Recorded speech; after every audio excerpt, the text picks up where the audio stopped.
What's up, you guys? Ross Sapp, managing editor, FightfulMMA.com. We have a rare Friday evening UFC show this weekend. I will have a bit of a post-show wrap-up. Of course, WWE SmackDown is that night. We'll be covering that as it happens. But this show is actually pretty interesting in my estimation. I don't want to say it's top-heavy, but it's got a particularly interesting main card. Some really well-matched up fights on the prelim show. Dominic Reyes against Chris Weidman. Weidman making his move to light heavyweight. Is it too late? I guess we're going to find out. Starts off with Daniel Spitz. He is a plus 115 underdog against Tanner Boser, a minus 135. Kevin Holland, a minus 160 favorite against the plus 140 underdog Brendan Allen.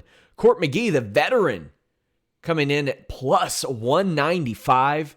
Sean Brady, a minus 235. For Court McGee, if he loses this, it'd be 4 out of 5. That isn't promising. He's not really done anything to the degree of which UFC would need or have to keep him around.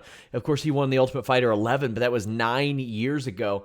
I see this. I don't know if it's a must-win, but it's pretty close. If he loses this, he's definitely in a situation in his next fight where he's going to have to come through and win, or else he'll be bounced from the company.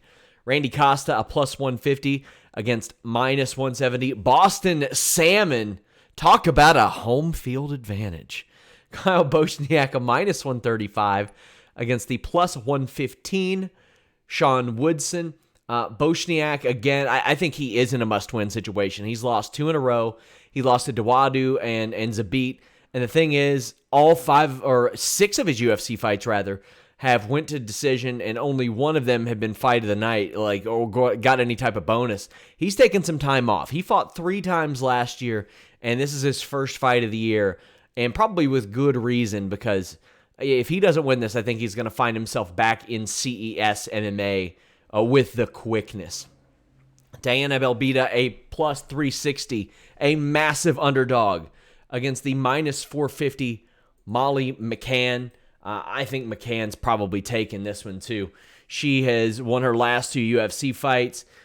She's been able to make the transition from overseas to stateside pretty well when she fights. She beat Ariana Lipski, and I thought pretty handily.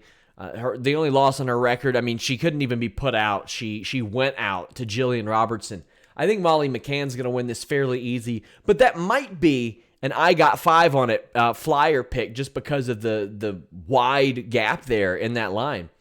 You have Charles Rosa, a plus 120 against Manny Bermudez, who is the minus 140 favorite.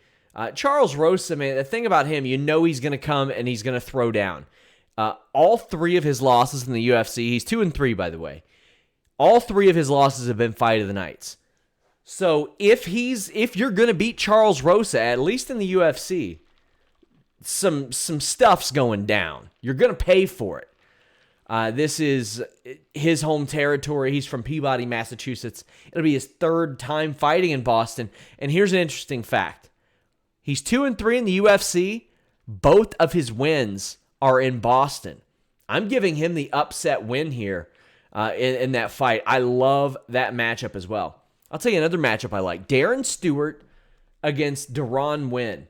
Now, Deron Winn he's been I don't want to call him a prospect. He's pretty established, but he's still got to establish himself in the USC. Darren Stewart's won 3 out of 4. He's got the ability to finish. He's the kind of guy that has exciting fights, for better or for worse. Although his last 2 times out leave a little bit to be desired. But early on in his UFC run, there were some exciting times there. However, I think that Darren Wynn's going to win this, and I think he's going to win it. I don't want to say fairly one-sided, because Darren Stewart has that finishing ability, but I think that Wynn's going to kind of grind this one out.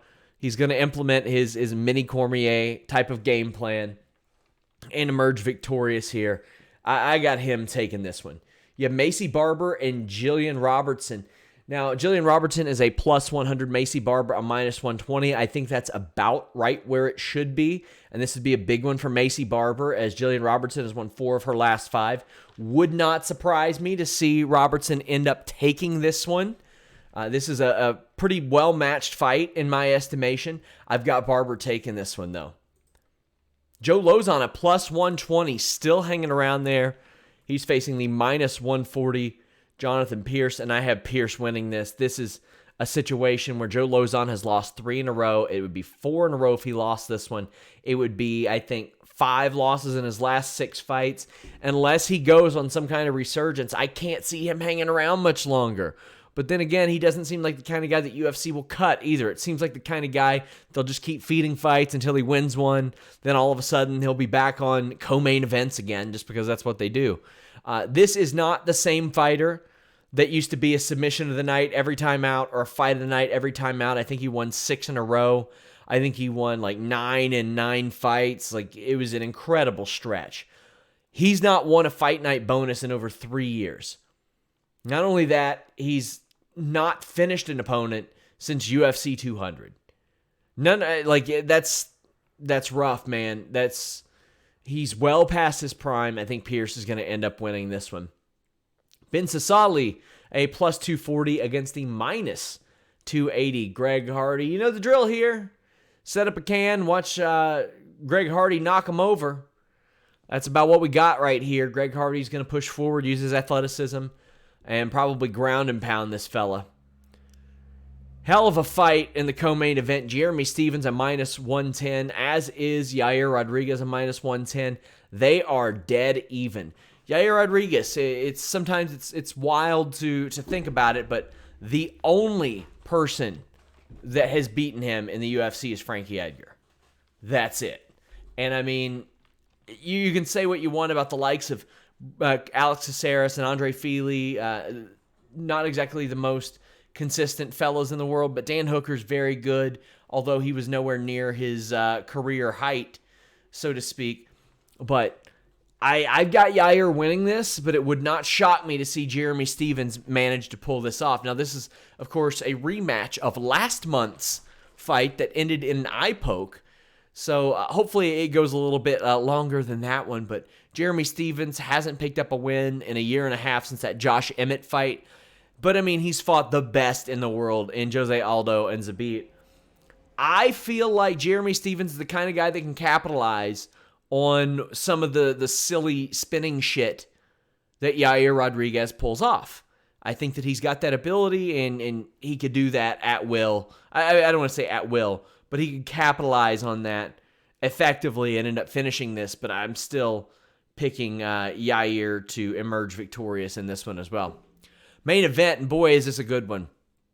You got Dom Reyes, the minus 155 favorite, against the former middleweight champion, Chris Weidman, moving up to 205 pounds. He is a plus 135 underdog, and he is 35 years old. This is, I mean, I've said this before, this is a far cry from the 29, 30-year-old champion, even the 31-year-old champion. Chris Weidman has 1 win in the last 4 years. 1 win in the last 4 years. That's nuts. This move needed to happen probably after the Romero fight. I think that this move to 205 pounds is about 2.5, 3 years past due. He could have been a 32-year-old man making a run at the top, but that isn't what happened. And now he's facing Dom Reyes. Now, here's the thing. Dom Reyes is 11-0, and that could be disputed, so to speak, but he's got wins over Volkan Ozdemir. No matter what you think about it, still counts in the record books. Ovin St. Preux, who can be a tough one to put away, and Jared Cannonier. Now, the thing is, I think that Chris Weidman is better technically. I think he's definitely got the experience edge, as we know. He's a little more cage savvy. He's more experienced in championship fights. He's at least been to the championship rounds a couple of times. Didn't go his way the last time out, and it's been 4 years since that happened.